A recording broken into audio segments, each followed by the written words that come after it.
And it came to be, after the death of Yehoshua, that the children of Yisrael asked Yahuwah, saying, "Who of us should go up first against the Canaanites to fight against them?" And Yahuwah said, "Yehudah does go up. See, I have given the land into his hand." And Yehudah said to Shimon his brother, "Come up with me into my allotment, and let us fight against the Canaanites. And I myself shall also go with you into your allotment." So Shimon went with him. And Yehudah went up. And Yahuwah gave the Canaanites and the Perizzites into their hand. And they struck 10,000 men at Bezek.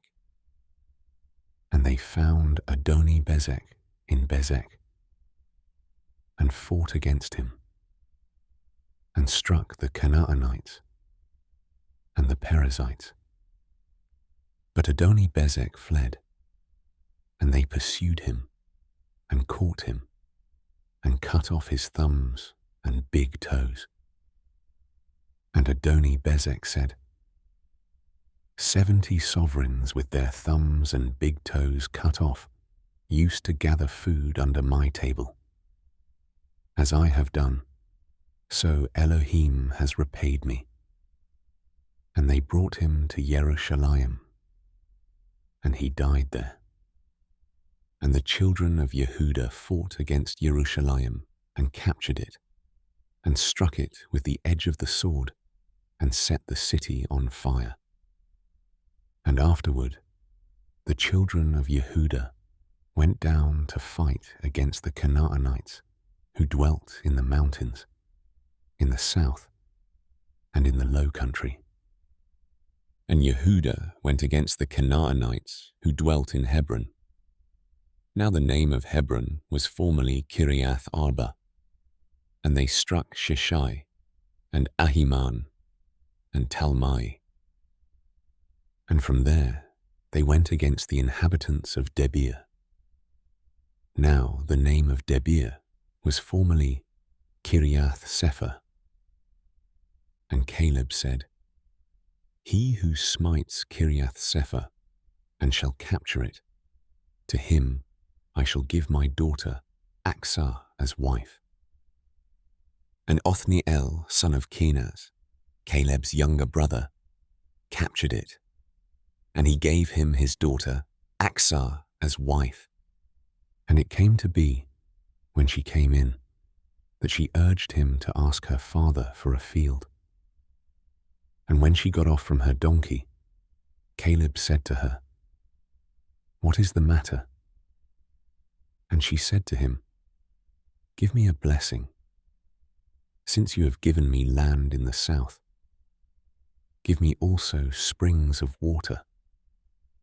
So Caleb gave her the upper springs and the lower springs. And the children of the Kenite, father-in-law of Moshe, went up from the city of palms with the children of Yehudah into the wilderness of Yehudah, which is in the Negeb of Arad, and they went and dwelt among the people. And Yehudah went with Shimon his brother, and they struck the Canaanites who inhabited Sephath, and put it under the ban. So the name of the city was called Hormah.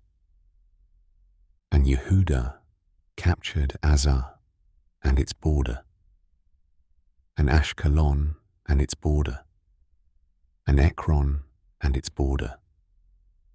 And Yahuwah was with Yehudah, so they took possession of the mountains. But they were unable to drive out the inhabitants of the plain, because they had chariots of iron. And they gave Hebron to Caleb, as Moshe had said. And he drove out from there the 3 sons of Anak. However, the children of Binyamin did not drive out the Jebusites who inhabited Jerusalem. So the Jebusites have dwelt with the children of Binyamin in Jerusalem to this day. And the house of Joseph also went up against Beth El, and Yahuwah was with them. And the house of Joseph sent men to spy out Beth El. Now the name of the city was formerly Luz. And the watchmen saw a man coming out of the city, and they said to him, "Please show us the entrance to the city, and we shall show you loving commitment." So he showed them the entrance to the city, and they struck the city with the edge of the sword. But the man and all his clan they let go. And the man went to the land of the Hittites and built a city and called its name Luz, which is its name to this day. And Manasseh did not dispossess Beth Shean and its villages, nor Taanach and its villages, nor the inhabitants of Dor and its villages, nor the inhabitants of Yiblaam and its villages, nor the inhabitants of Megiddo and its villages, for the Canaanites desired to dwell in that land. And it came to be, when Yisrael was strong, that they put the Canaanites into compulsory labor, but did not completely drive them out. Neither did Ephraim drive out the Canaanites who dwelt in Gezer. So the Canaanites dwelt in their midst, in Gezer. Neither did Zebulun drive out the inhabitants of Kitron, or the inhabitants of Nahalol. So the Canaanites dwelt in their midst, and became compulsory labor.